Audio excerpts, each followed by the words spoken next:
So, ang pinagkaiba nila doon sa mga dati na, lagi sila nagbabasa, nauuhaw, nag-aaral, kaya merong apoy na mainit, merong sigla, merong lakas na espiritual, yung mga bagong-bago ang relasyon sa Panginoon. Sadly, many people who are already in the Lord for many, many years begin to lose the habit of reading God's Word.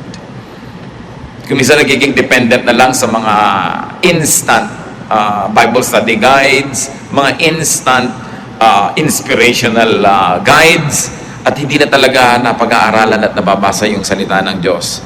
It's important for us to feed on God's Word. Why? Because there's the Holy Spirit in you. Kung yung katawan natin, pinapakain natin ng physical food, physical drink, yung spirit naman sa atin, kailangan pakainin naman ng God's Word. It's very important. Many people who begin to wonder why they have lost the initial joy of their relationship with God will find that most of the time what is neglected is Bible reading. Yung Bible reading na hindi nagmamadali, yung talagang naghahanap ng katuruan, ng mga utos na susundin, ng mga bagay na dapat tigilang gawin, mga bagay na dapat simulang gawin, at mga pangako na dapat ay angkinin. Psalm 119:105, your word is a lamp to my feet and a light for my path. You know that light gives comfort. A lamp gives you security. And very importantly, God's Word detoxifies. Marami ng uso ngayon. Bismillah, uminom ka ng ganitong herb, uminom ka ng ganong gamot, gawin mo ito, gawin mo yan, para alisin yung mga lason sa iyong katawan. Para daw luminis ang ating dugo, luminis yung ating circulatory system, lahat-lahat ng yan. Pero ang talagang panglinis ng mga spiritual toxins ay yung salita ng Diyos. Daig talaga niyan kahit ano pang gamot ang maiisip mo. Kasi yan ang nagmumula sa puso ng Panginoon. It's not important just to read, but it's very important to meditate on God's words. Kaya dapat talaga ang taong mananatili yung joy sa kanyang puso, yung malalim na kaligayahan, nagbabudget siya ng oras, naglalagay talaga siya ng panahon para magbasa ng salita ng Diyos araw-araw. Kung yun man ay sa umagang-umaga, sa tanghali o sa gabi, kung ano yung hiyang sa inyo na panahon, pero kailangan ipinaglalaban yan. Ang mga taong tinatawag na nagbabackslide, ang kauna-unahan nilang makikita mong gawain sa pagbabackslide, yung hindi pagbabasa ng Biblia in a regular basis. Wala kang makikita na sasabihin mo, itong taong to backslider or in a backslidden state o nalayo sa Panginoon na patuloy na nagbabasa araw-araw. Parang hindi pa ako nakakita ng ganon. In fact, stopping reading God's Word and meditating on it every day is the beginning of backsliding. Paano po i-describe ang blessed man sa Psalm chapter 1 verse 2? His delight is in the law of the Lord, and on His law he meditates day and night. Siyempre, yung ating mga Bible study leaders, mga preachers, may mga meditation yan later on for the consumption of everybody. Pero dapat meron kang personal meditation. Hindi mo lang iaasa sa teacher, sa preacher, yung pagkain, paglulunok, pag-digest ng salita ng Diyos. Kailangan may kanya tayong ginagawang ganyan. Colossians 3:16, let the word of Christ dwell in you richly. Kasi nasabi ng iba, kaya ka nagkaka-swine flu, kaya nagkakaroon ng iba't ibang flu, bumababa daw yung resistensya, bumababa yung immunity level mo. So, yung dati, dinadapuan ka ng sakit, umubo yung katabi mo, may dalang sakit. Pero kung malakas ang katawan mo, hindi mo tatanggapin yung sakit na yun kasi nilalabanan ng katawan mo. At ganoon dapat yung espiritu natin. Lagi tayong may intake of God's Word para pag dumadating yung temptation, dumadating yung mga pagsubok, yung mga hirap, hindi ka nun naigugupo kasi may panglaban ka. It's very important na pinakikipaglaban po yung reading and being nourished by God's Word. Meditation gives perspective. Lumilinaw yung maliit na problema, mukhang malaki yan pagka hindi mo yan tiningnan sa salita ng Diyos. Pero pagka naging malinaw sa yung salita ng Diyos, yung mukhang malaking problema, lumiliit. Meditation gives balance. Meditation gives a sense of well-being. Kaya kahit ngayon sa mga spa, sa mga health club, yung binibigyan nila ng may meditation room pa, mayroong mga time for kung ano-anong relaxation and meditation because they have realized the therapeutic value of meditation. Ngayon, kung ginagamit mo yung Word of God, not just as therapy, kundi talagang cure food, medicine, lalong-lalo na. Another way, of course, to feel good inside, at ito naman, alam nating lahat, pero dapat na-review kasi madalas na neglect. Pray. Be prayerful. Ephesians 6:18, pray in the Spirit on all occasions with all kinds of prayers and requests. At sabi sa 1 Thessalonians 5:17, pray continually. Kailangan tuloy-tuloy ang prayer.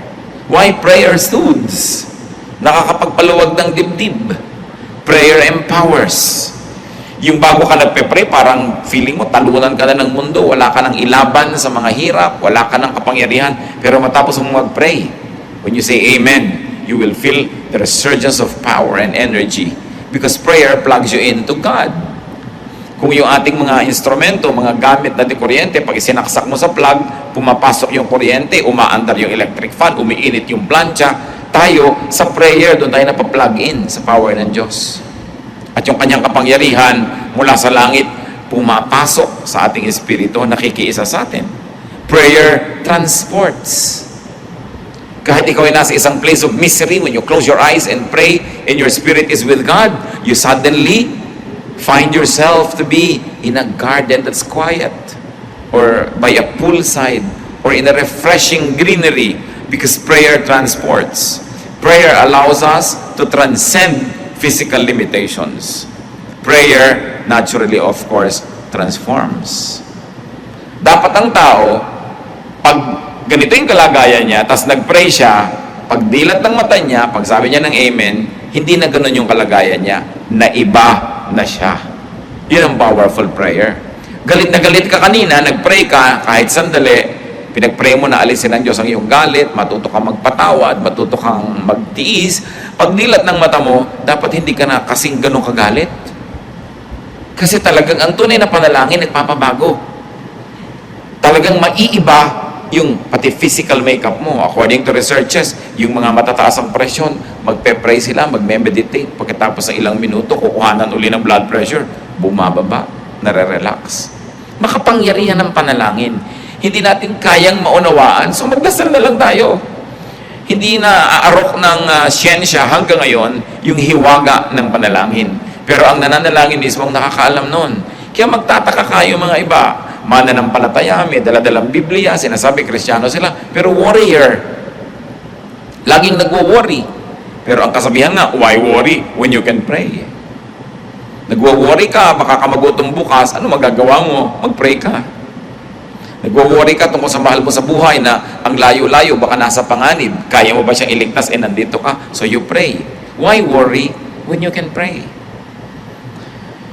Why continue feeling negative when you can come to God in prayer and ask that God soothes you, comforts you, and that God changes your disposition? Prayer makes you feel good inside. How else do we feel good inside? Be one, inside and out. Eliminate, minimize contradictions within you.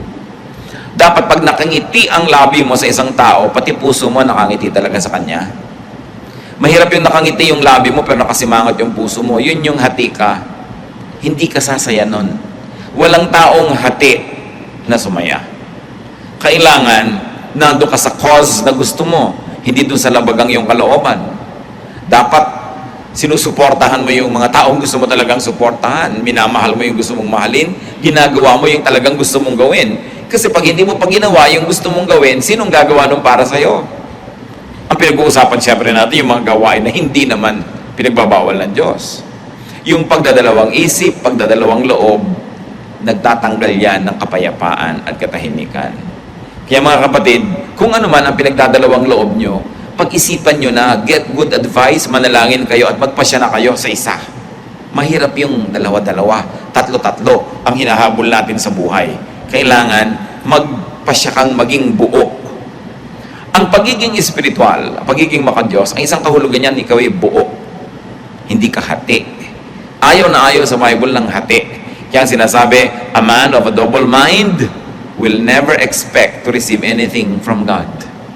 Sabi, if you would like something, believe without doubting and you will get it. Because if you doubt, you are like any leaf or anything that is being tossed about by the waves. You are like a wave being tossed by the winds. Wala kang direksyon. Kaya kailangan ng tao buo. Hindi hinahati ang puso.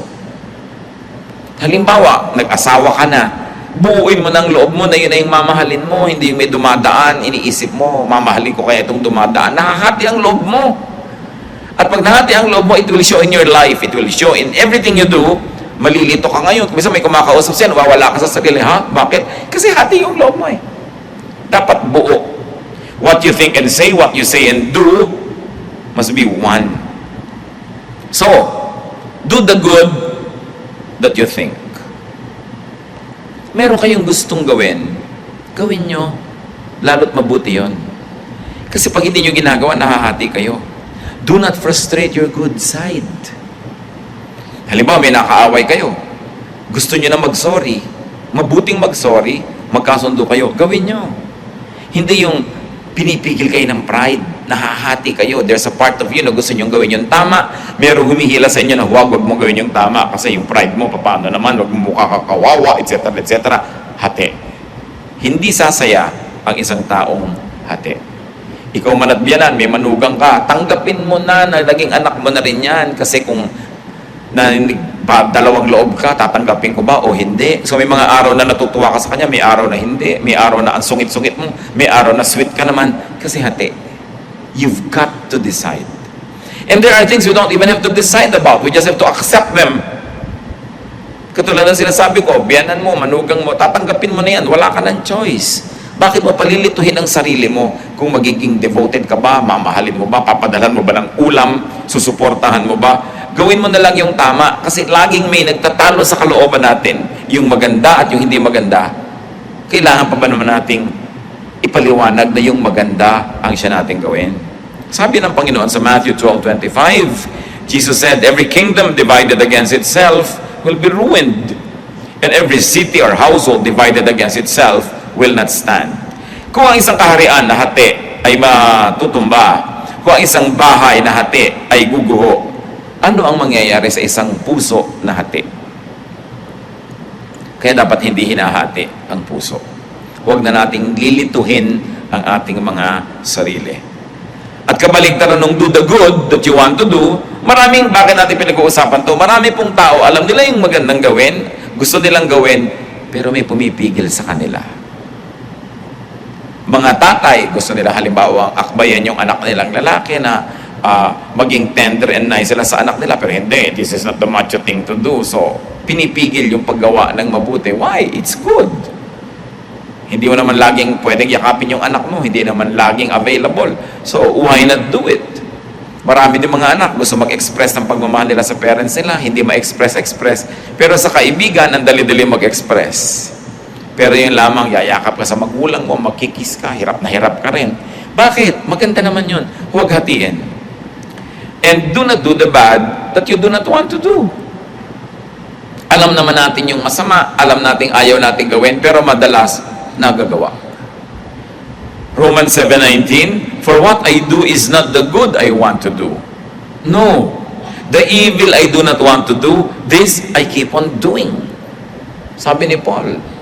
Ako na nga, sabi ito yung gusto kong gawin na mabuti, hindi ko nagagawa. At yung ayaw kong gawin na masama, yun na lang ang madalas na nagagawa ko. Hati. Dapat hindi ganon. Walang taong sasaya paghati siya. Meron pa pong isang nagpapasaya ng kalooban. Again, premise on the fact that the Holy Spirit of God resides in us, that we were created in God's image. You want to be happy inside, you want to feel good inside, be noble.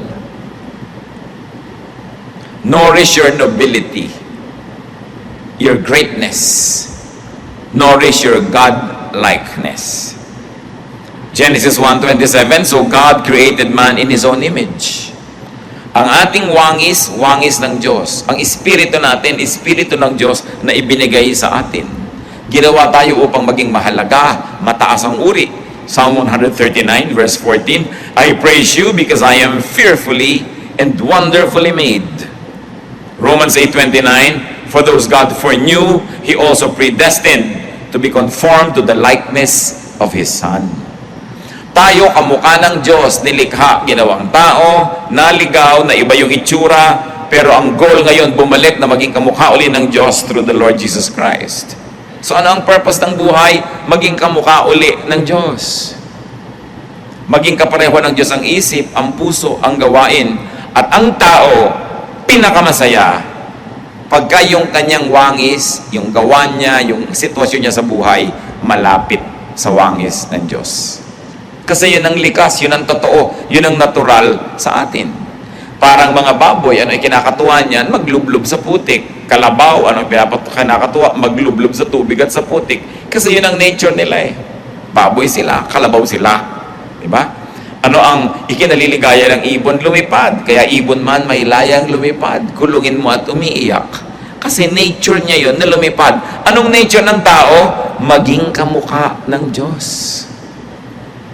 Kasi nilikha tayo na kamukha ng Diyos. At nung tayo'y nadapa at naligaw, kaya si Jesus ay namatay para sa atin tayo tubusin, para makabalik tayo dun sa daan, pagbalik dun sa magiging kamukha muli ng Diyos. So what is the goal of life? Christ-likeness. At kung gusto mo to feel good inside, be Christ-like, be God-like, be noble. Maging kagalang-galang. Kaya di ba pagka ikaw ay dumarating at binibati ka ng maganda, you feel good, ginagalang ka? Pero pag binabastos ka, you feel bad. Why? Kasi hindi natin nature na bastusin. We were created in God's image. Kaya pag binibigyan ka ng halaga, inaalok, binabati ng good morning, birthday mo, naalala, lalo't may regalo, tuwang-tuwa ka. You know why? Because pinapahalagahan ka. Kasi tayo ay mahalaga. Sino ngayon ang taong lulungkot?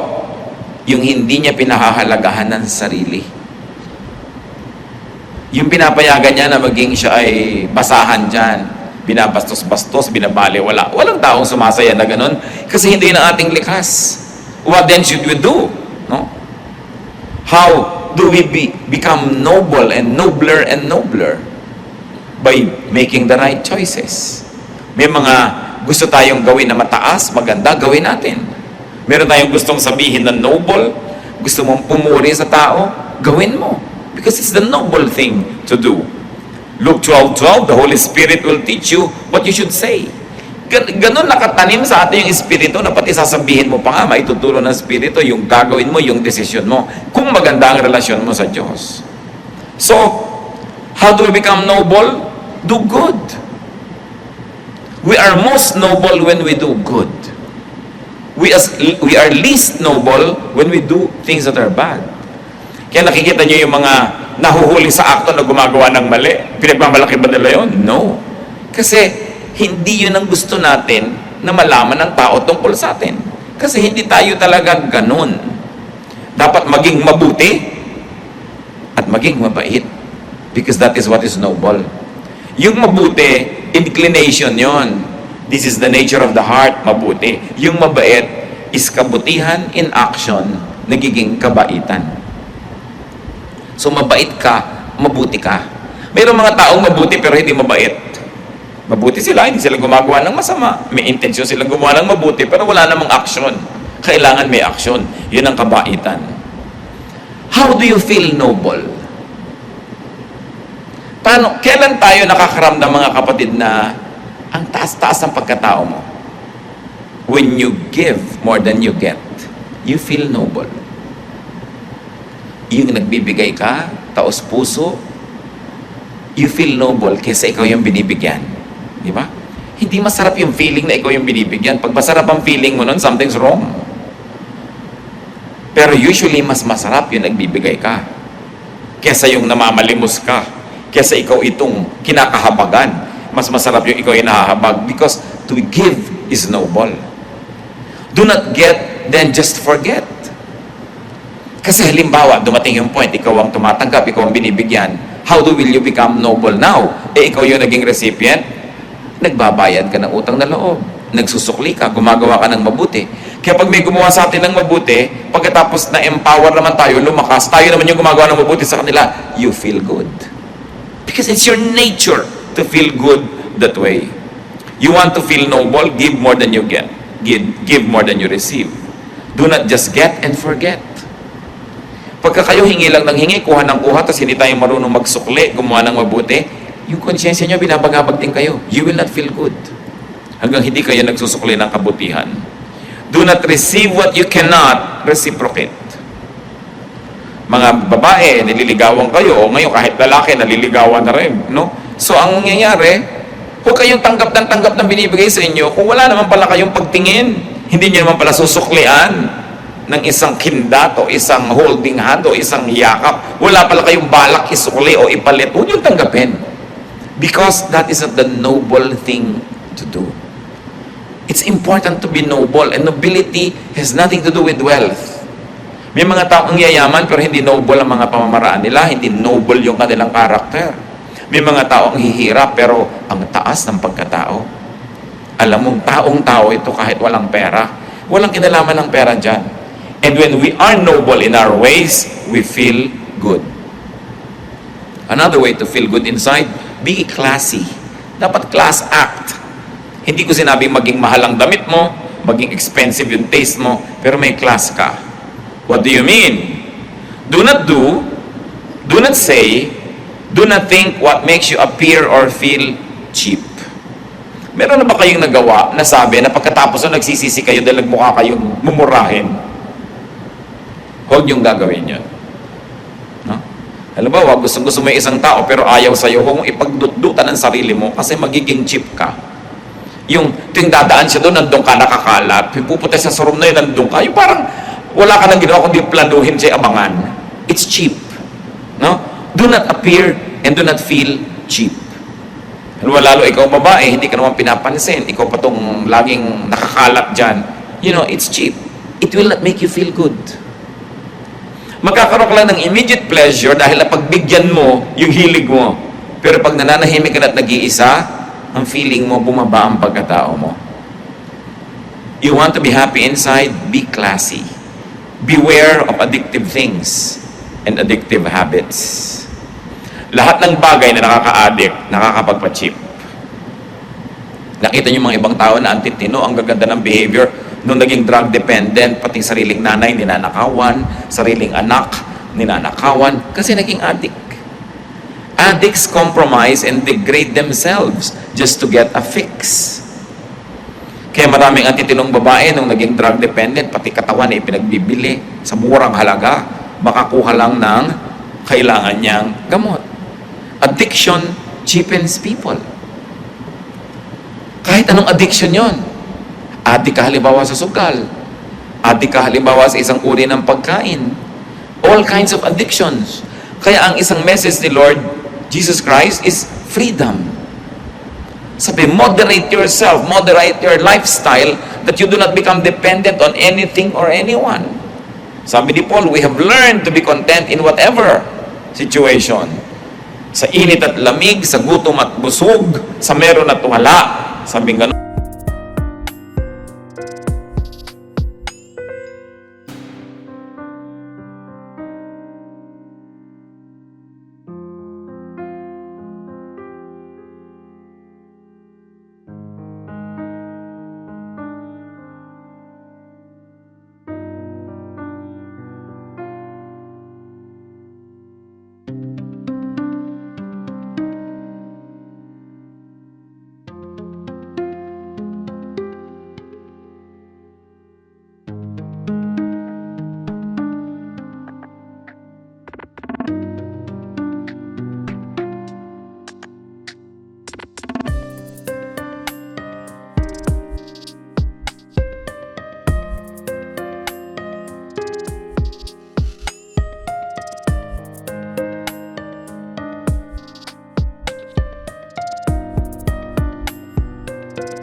sakali pa. Pero yung hahabol-habol ka, wala kang pag-asa. Paminsan-minsan baka pagtyagaan ka, lalo't wala namang ibang tao, pero gusto mo yung pinagtsatsagaan ka lang o pinagbibigyan. So kung ayaw, di wag. If you don't like me, we both lose. Dapat ganun ang policy mo. Do not allow others to degrade you. Save yourself from degrading situations. Katulad nung kwento sa Luke 15, 13 to 18, yung prodigal son. Anong ginawa niya? Hiningi niya yung mana niya, nilustay niya, pagkatapos naghirap siya sa isang foreign land, naging trabaho na lang siya doon, taga-alaga ng baboy. Hindi naman siya pinapakain, kinakaingitan pa niya yung baboy dahil kumakain sa oras, siya hindi. So, nagising siya sa katotohanan. Sabi niya, hindi ito dapat. So, yung ganun, uuwi ako sa tatay ko, hihingi ako ng tawad, at mamamasukan na lang ako sa kanyang katulong. Kasi ang mga katulong ng tatay ko are better fed than I am. So, yung ganun, tatanggapin ko yung aking pagkakamali, hihingi ako ng tawad, but I will stop the situation from degrading me. Kung meron sa atin ngayon mga kapatid, nasa isang situation kasi very degrading, get out of it. Halimbawa, hindi naman kayo ang asawang tunay, tapos mga 3 times a year lang kayong sinisipot, no? Sa ilalim pa ng silong ng Fort Santiago. Nakaka-degrade yun sa inyo. Bakit hindi niya kayo mabigyan ng panahon niya? Bakit iaabang niyo yung buong sarili niyo sa kanya? Diba? You degrade yourself. You deserve a better treatment. You have only one life to live on this earth. There's eternal life, yes, but here only one. So bakit mo papayagan na nadadaya ka? Yung hahabol-habol ka sa hindi naman pwedeng managot sa'yo. Kinocommit mo yung sarili mo sa hindi naman nagko-commit sa'yo. That's not the way to deal with yourself. You know why not? Because you are fearfully and wonderfully made. You are the temple of the Holy Spirit. God's Spirit dwells in you. So huwag nating kalad ka rin sa pagiging mumurahin. Kailangan pinapahalagahan natin ang ating sarili. Nandun na tayo, paminsan-minsan nagkakalimot tayo, nagkakamali, nabubulag ng damdamin, pero dapat hindi nagtatagal. Alam mo dapat yung ginagawa mo, walang kakauwian. Kung nakikipag-business partnership ka sa isang paraan na talagang yung pagkatao mo, yung paniniwala mo, prinsipyo mo, nilululun mo na dahil hindi mo talaga masikmura, get out of it. You are in a relationship that doesn't have any respect for your personhood and your dignity, get out of it. God has something better for you. Kung minsan nadadaya tayo na yun na lang ang pag-asa natin, akala ng iba, ito na lang magmamahal sa akin, wala nang iba, so hindi baling ginaganito na ako. Hindi yung totoo. Alam ng Diyos ang ating sitwasyon. At meron tayong katapat na mas bagay. Katapat na hanap buhay, katapat na trabaho, katapat na profesyon, katapat na kaibigan, kasama sa buhay, kasama sa bahay. Don't settle for what is not very good for you. And those that do not settle for nothing but the best, usually get the best. Kailangan tinataasan din natin yung ating standard. Hindi dahil tayo mayabang, but, let me be emphatic, because you were fearfully and wonderfully made. And not only that you were made great by God, that God breathed His life into you and into me, but Jesus gave His life for our redemption. Ganun ang halaga ng tao. Dapat marunong tayong magpahalaga sa sarili. Huwag niyong ipagsiksikan ang sarili niyo sa hindi nagpapahalaga sa inyo. It's unfair to the Spirit that lives in you, and it's unfair to yourself. How to feel good inside? Do not go for desires that compromise your dignity and inner worth. Kasama na dyan yung mga physical desires and emotion. As you can see, related lahat ang pinag-uusapan natin. Titus 2:12, the grace of God teaches us to say no to ungodliness and worldly passions, and to live self-controlled, upright, and godly lives in this present age. Ang tanong, what desires, what feelings make you cheap?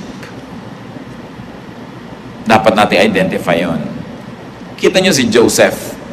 He was very young, very handsome. He became a worker in the household in Egypt. At yung misis doon sa bahay na yun, nagkagusto sa kanya, lagi kasing wala si mister, so inaakit-akit niya si Joseph.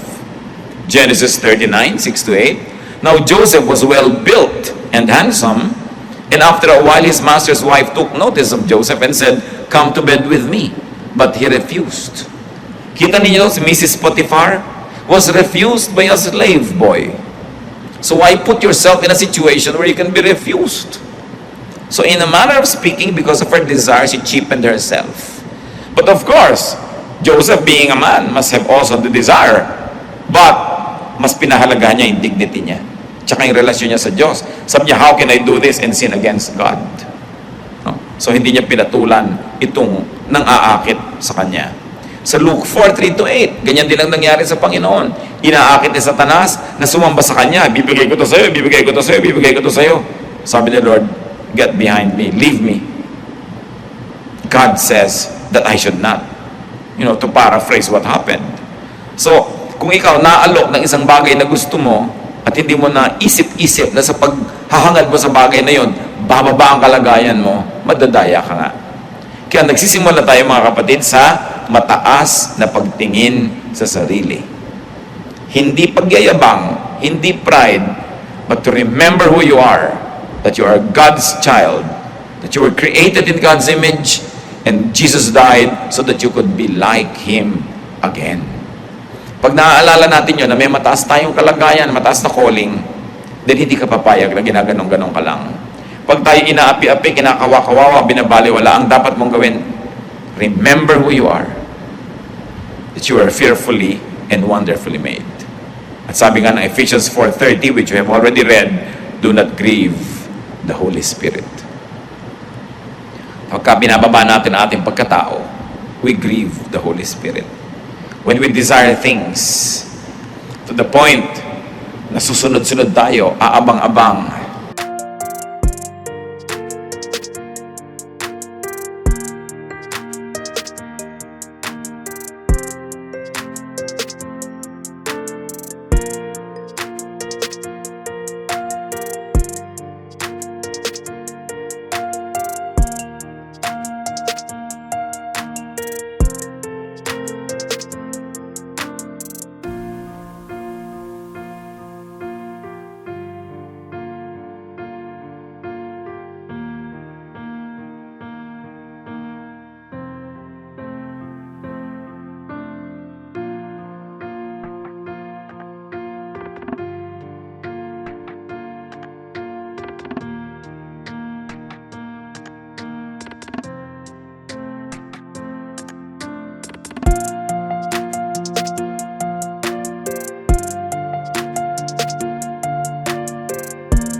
naging matagumpay yung bad side mo, but there's still this voice that will continue to make us feel bad.